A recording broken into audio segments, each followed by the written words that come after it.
안녕하십니까. 별무리학교 교장 박현수입니다. 이렇게 뵙게 돼서 반갑습니다.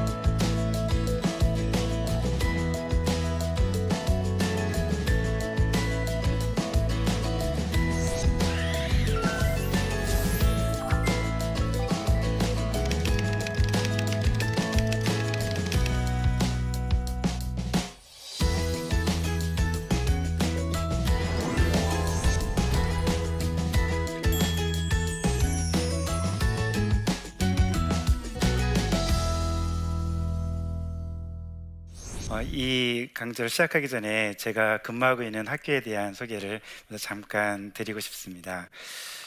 저희 별무리 학교는 충남 금산에 위치하고 있습니다.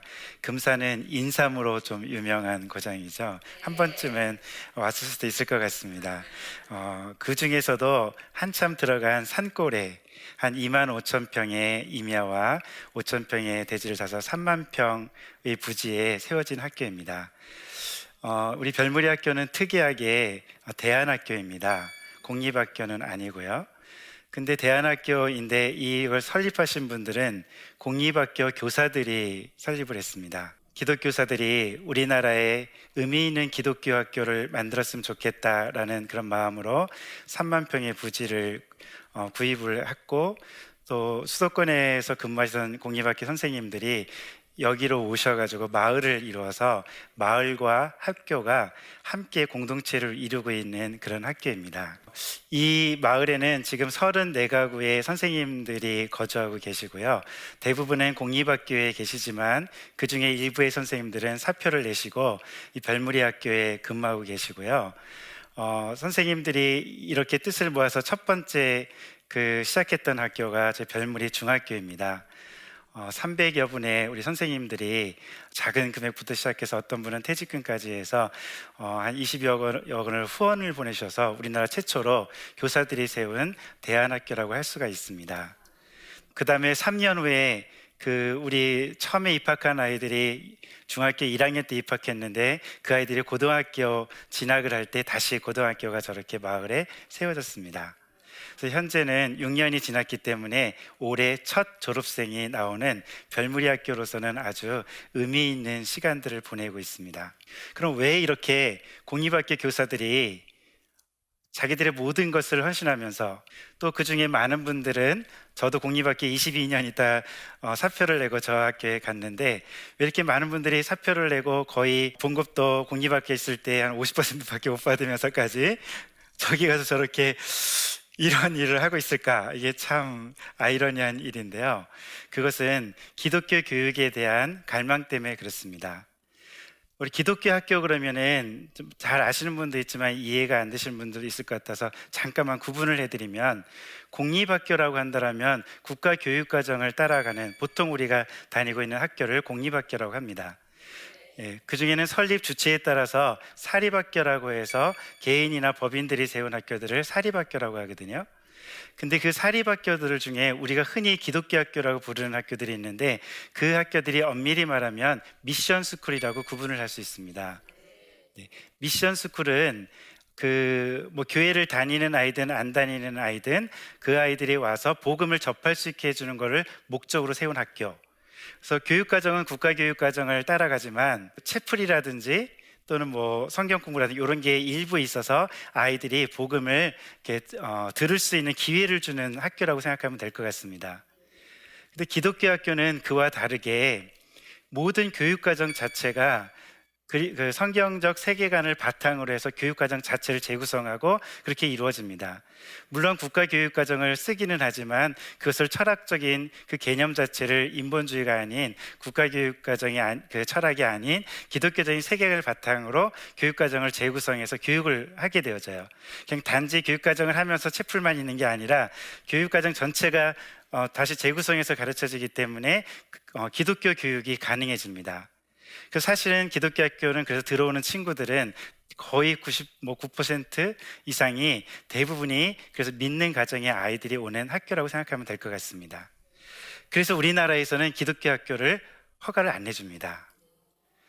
그렇기 때문에 어쩔 수 없이 저희가 대안학교라는 걸 생각하게 된 거고, 대안학교는 국가의 허락을 없이도 일단 시작할 수 있기 때문에, 물론 그렇기 때문에 미인가라고 하는 단점이 있지만, 그래서 저희가 기독교 학교라는 것들을 세우고 싶어서 대안학교를 세운 겁니다.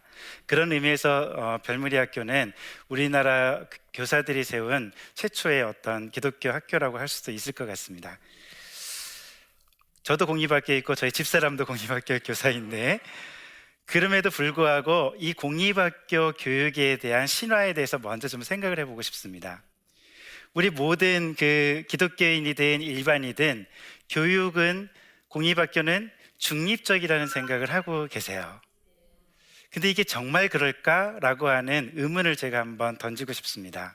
공립학교 교육과정은 철학적으로 보면은 인본주의 그 철학을 기반으로 해서 교육과정이 구성이 되어 있는데요. 이거 우리나라든 미국이든 전 세계가 거의 공이 거의 비슷합니다. 교육을 공부해 보신 분들은 듀이라고 하는 그 교육학자의 이름을 한 번쯤은 들어보는데, 듀이는 그의 경험과 교육이라는 책에서 이런 말을 하거든요. 학생은 자기 자신이 기준이 되어 자기 자신의 철학에 의해서 움직여야 된다라고 하는 그 경험이, 그 자기 자신의 경험이 교육의 기준이 되어야 된다. 이게 경험과 교육이라는 책의 가장 중심되는 생각이거든요. 이 생각 속에는 굉장히 많은 시사점이 있는데요.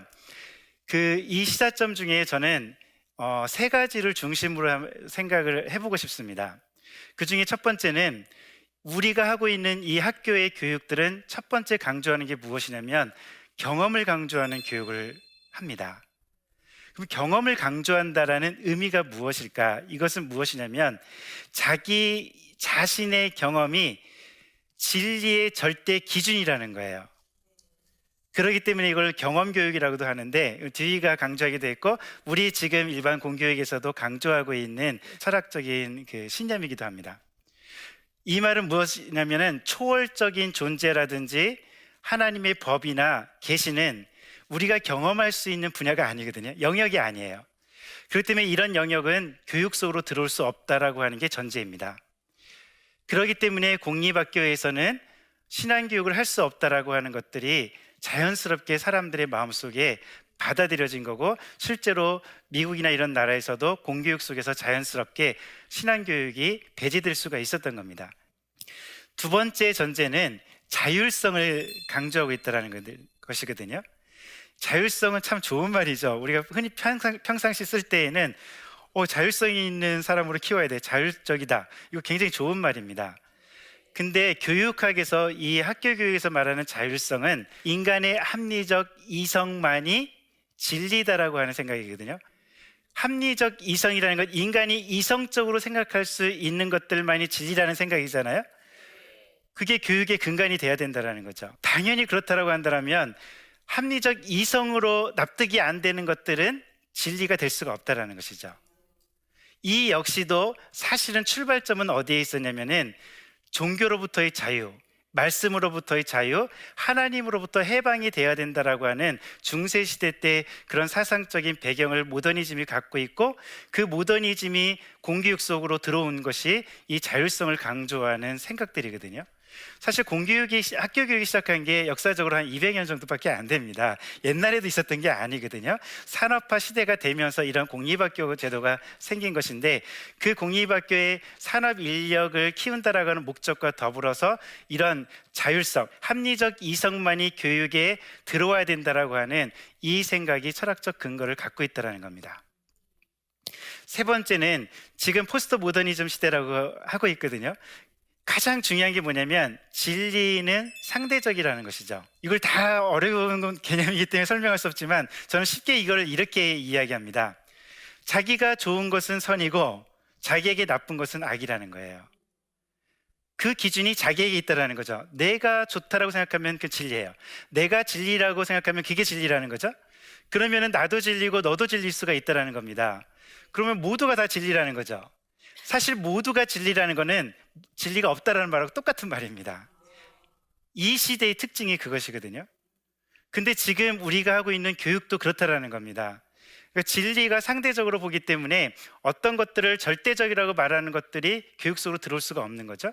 제가 이렇게 간단하게만 공립학교의 지금 그 경험을 근간으로 하는 것, 자율성, 그 다음에 진리를 상대적으로 보는 이 생각들이 교육의 전제를 가지고 있다고 하는데, 그렇다면 이게 우리 교육과정 속에, 교육 철학 속에 이미 들어와 있다는 겁니다. 두 번째, 우리 대한민국 사람들이 가지고 있는 두 번째 신화가 있습니다. 그것은 대학 입학이 성공을 보장해 준다라고 하는 그런 신화입니다. 근데 정말 그럴까라는 생각을 또 한번 질문을 해보자라는 겁니다. 사실 이거는 우리나라가 특히 더 심합니다. 사실 우리나라와 유사한 문화적인 그런 특징을 가지고 있는 일본만 해도 대학을 들어가는 학생들이 48%밖에 안 됩니다. 2014년 정도의 통계에 의하면요, 우리나라는 70%입니다. 우리나라는 대학을 안 가는 애들을 따지는 게 더 빨라요. 대부분이 다 간다라는 소리거든요. 근데 일본만 해도 저렇고요, 뭐 캐나다나 선진국은 저 비율보다 훨씬 낮습니다. 뭐 30% 정도밖에 안 됩니다. 가는 애들이 적다라는 거죠. 정말 가고 싶은 애들만 간다라는 거죠. 근데 우리 세대는 저것이 거의 신화처럼 되어 있어요. 그렇기 때문에 본인들이 자녀를 키우면서도 본인들의 경험을 자녀들에게 투영을 해요. 그래서 얘네들도 그렇게 대학만 들어갈 수만 있다라고 하면은 성공이 보장될 거라고 하는 생각을 가지고 있고, 그래서 그렇게 집착을 하면서 우리 자녀들을 대학에 보내려고 합니다. 그래서 좀 더 좋은 대학에. 근데 실제적으로 이게 정말 그런가? 우리가 자랄 때와 지금 이 세대는 세대가 바뀌었다는 겁니다. 우리는 고성장 시대에 자랐던 세대들입니다. 그러나 지금 젊은이들과 우리 자랄 아이들은 우리나라가 이미 저성장 시대입니다. 더 이상 대학에 나온다고 해서 그것이 취업이나 성공을 보장하는 시대가 아니라는 겁니다. 실제로 2016년 통계에 의하면 소위 우리가 가장 우리나라에 대표한다는 스카이 대학 출신들도 취업률이 50%밖에 안 됩니다. 이게 현실입니다. 다른 대학 학생들도 마찬가지입니다. 더 이상 대학이라는 것들이 어떤 취업이나 성공을 보장하고 있는 시대가 아니라는 겁니다. 시대가 바뀌었다는 겁니다. 지금 이 시대는 대학을 들어가는 자체가 중요한 것이 아니라 이 아이들이 어떤 능력을 갖고 어떤 진로를 갖고, 우리의 표현대로 하면 하나님이 부르신 어떤 소명을 갖고 가느냐에 따라서 아이들의 인생이 바뀌는 시대를 살고 있다는 겁니다. 그래서 대학 입학이 곧 성공을 보장한다는 이 신화가 바로 깨져야 됩니다. 제가 이 말씀을 드리는 건 대학을 가지 말라는 말씀을 드리는 게 아닙니다. 대학을 입학한다라는 그 자체가 의미 있는 시대가 이미 없어졌다는 겁니다. 그렇다면 어떤 능력을 가지고 들어가느냐가 어떤 대학을 들어가느냐 또는 대학을 들어가느냐 안 들어가느냐보다 더 중요하기 때문에 우리가 빨리 저 신화에서 벗어나야지만 우리 아이들을 제대로 볼 수 있다는 것 때문에 제가 이 두 가지 신화에 대해서 잠깐 말씀을 드렸던 겁니다. 세 번째 말씀드리고 싶은 거는 우리가 가지고 있는 학교에 대한 이미지를 한번 생각해 보고 싶습니다. 저는 그 이미지를 세 가지로 한번 정리를 해봤습니다. 첫 번째, 우리 학생들은 학교 그러면 지루하다라는 이미지가 딱 있습니다. 고등학교 제가 가끔 방문해 보면 고등학교 그럼 학생들이 딱 수업 시간 되면 종 딱 치면은 딱 엎드려요. 그래서 딱 쉬는 시간 종 딱 치면 다시 일어나. 쉬는 시간을 팔팔하다가 또 수업 종 딱 치면 또 다 엎드려. 많은 아이들이. 결국 내신 등급 1, 2, 3등급 정도 받을 수 있는 아이들 외에 나머지 아이들은 그냥 엎드리는 게 무슨 오토매틱 시스템처럼 이렇게 되어 있다는 거죠. 두 번째 이미지는 이건 제가 생각하는 이미지입니다. 학교는 경쟁이라고 하는 이미지가 있습니다. 그래서 선생님도 그렇고 그냥 부모님도 그렇고 따라오려면 와라, 못 따라오면 말어, 이거거든요. 따라올 사람만 따라와. 왜냐면 똑같은 수준으로 교육을 하고 있으니까 따라올 사람만 따라오라는 거죠. 그리고 내가 몇 등급을 받느냐가 결정이 되기 때문에 아이들끼리 경쟁하고 친구들이 협력한다는 건 학교에서는 찾아보기가 힘듭니다. 어떻게든지 쟤보다는 내가 잘해야 돼. 그래서 부모님들 이렇게 우리 학생들이 100점 맞아서 엄마 나 오늘 100점 맞았어 그러면 반응이 어떻게 나온다 그러죠? 네 친구는 몇 점 맞았어? 얘 100점 맞은 거를 즐거워해주고 축하해주고 격려해주는 게 아니에요. 대단한 거잖아요. 이거는요. 저는 3명 다, 만약에 우리 막내가 80점만 맞아왔다고 전 되게 기쁠 것 같은데 100점 맞아와도 기뻐하지 않는 게 현실이에요. 왜냐면 옆에 있는 애가 100점 맞은 애가 있으면 안 기뻐. 그게 왜냐면 똑같이 100점 맞으면 의미가 없거든요. 이게 지금 우리의 현실이라는 거거든요. 세 번째 이미지는 그렇기 때문에 학교는 그냥 똑같은 사람을 만드는 것. 그러니까 시키는 대로 하는 거예요. 그냥 뭐 아무 생각할 필요가 없어요. 선생님이 시키는 대로 이렇게 하는 게 학교가 아닐까? 이런 생각을 저는 해보았습니다. 이게 학교가 가지고 이미지죠. 저는 우리 학교 설립하고 저 역시 이런 고민을 많이 해봅니다. 그럼 우리 학교는 어떻게 해야 될까?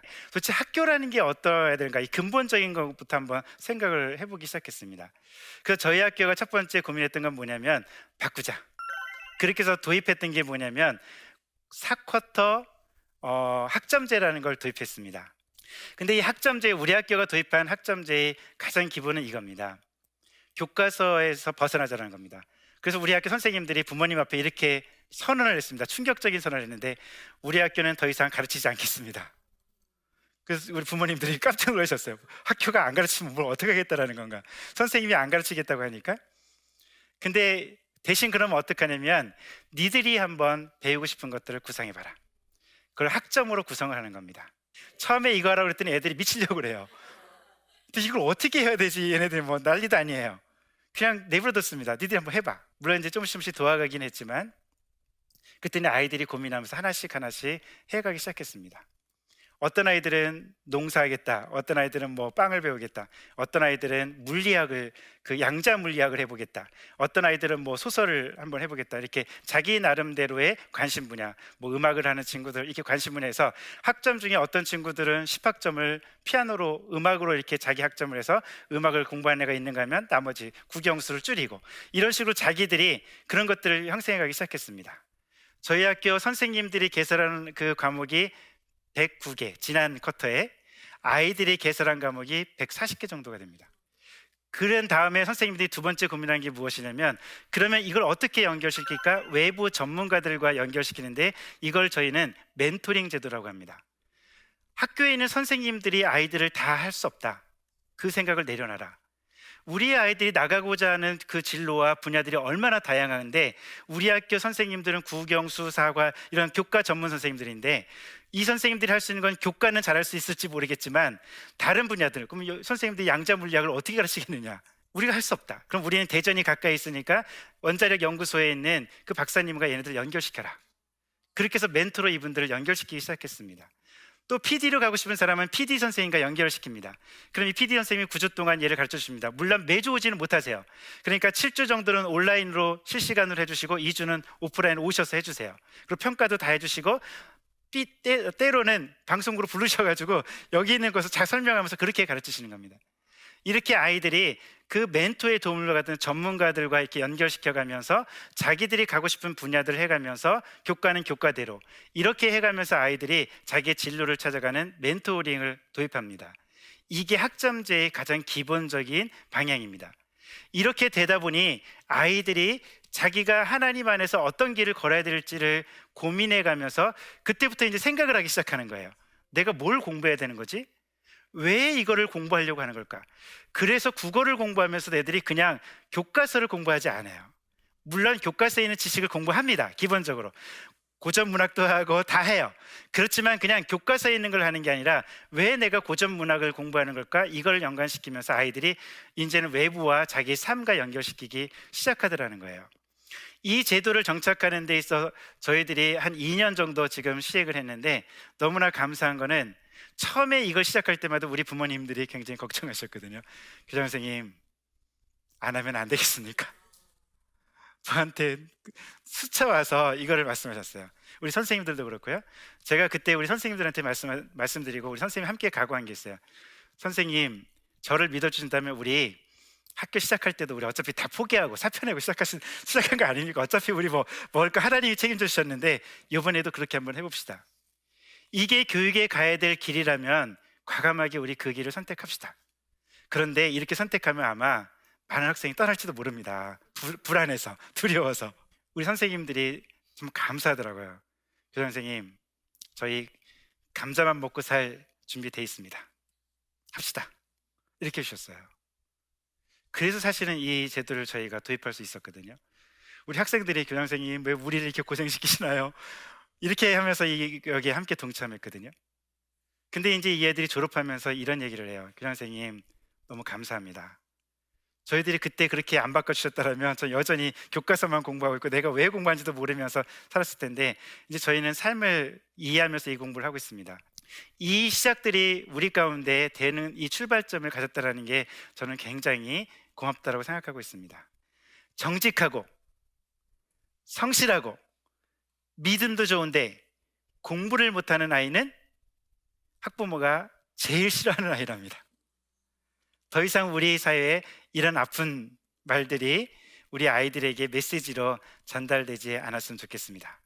그런 의미에서 이것을 움직일 수 있고 또한 변화시킬 수 있는 기독교 교육이 중요하고, 자녀들을 기독교 학교에 보내주시는 게 중요하다고 생각합니다.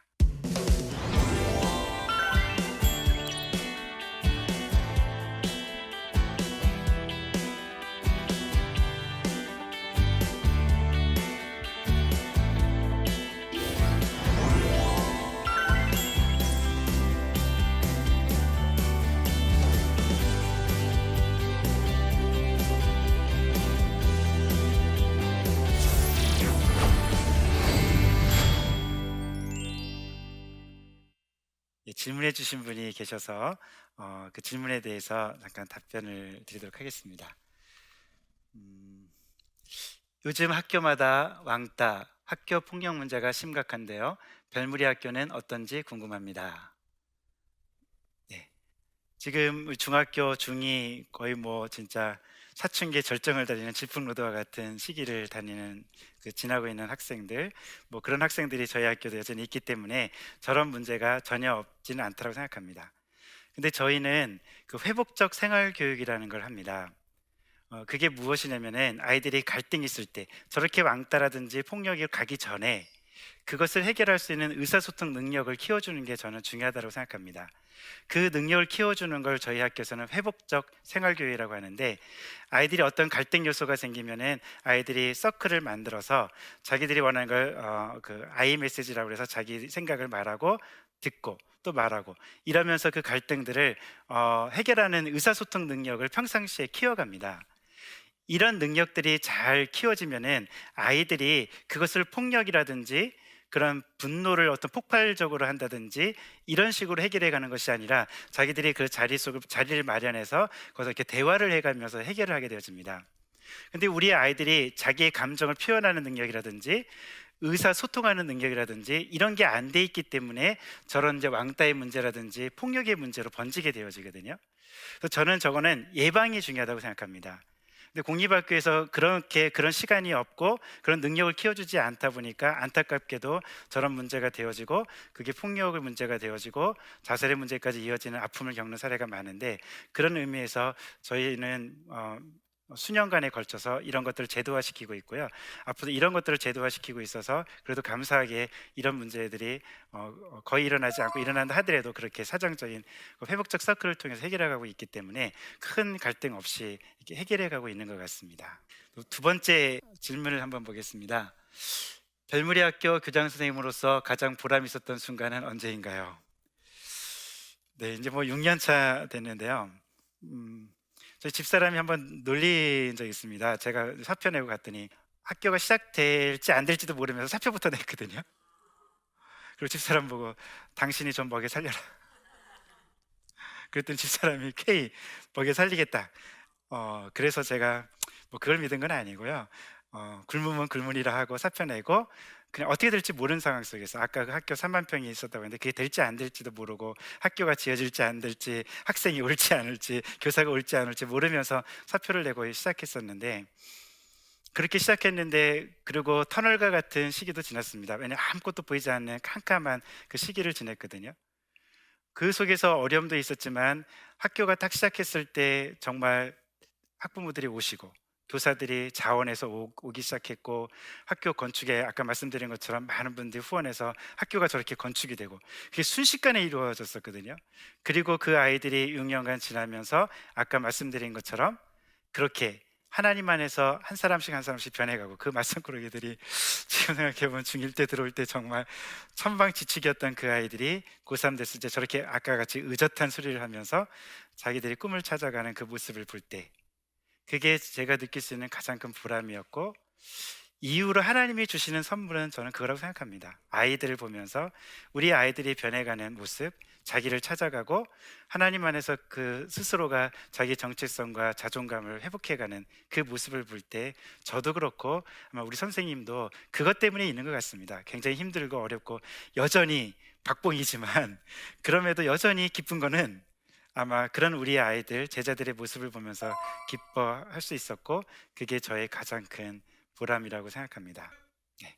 오늘 저는 우리 아이들이 진로와 소명을 따라서 자기가 스스로 학습을 설계하고 스스로 자기가 그걸 공부할 수 있는 자기 주도적 능력을 키워주고 생각하는 능력을 키워서 스스로가 그런 자기들의 진로를 찾아가는 역량을 키우려고 하는 이유, 그것이 학교의 모습이어야 되고 이렇게 교육은 빠르게 변해야 되어야 한다. 이게 우리의 희망이 되어야 되고 아직 학부모나 교사들은 이것에 대한 인식이 없거나 또 했다 하더라도 용기를 못 내고 있지만 우리는 이것들을 용기를 내서 작지만 이 날갯짓을 했으면 좋겠다. 이런 저의 희망을 전해드렸습니다. 오늘 이런 그 좀 어렵기도 하고 부족한 강의도 했는데 이 강의와 함께 해주셔서 좋고 또 바라기는 이런 운동들을 함께 마음을 모아주시고 기도해 주셔서 함께 해나갔으면 좋겠습니다. 예, 강의 들어주셔서 감사합니다.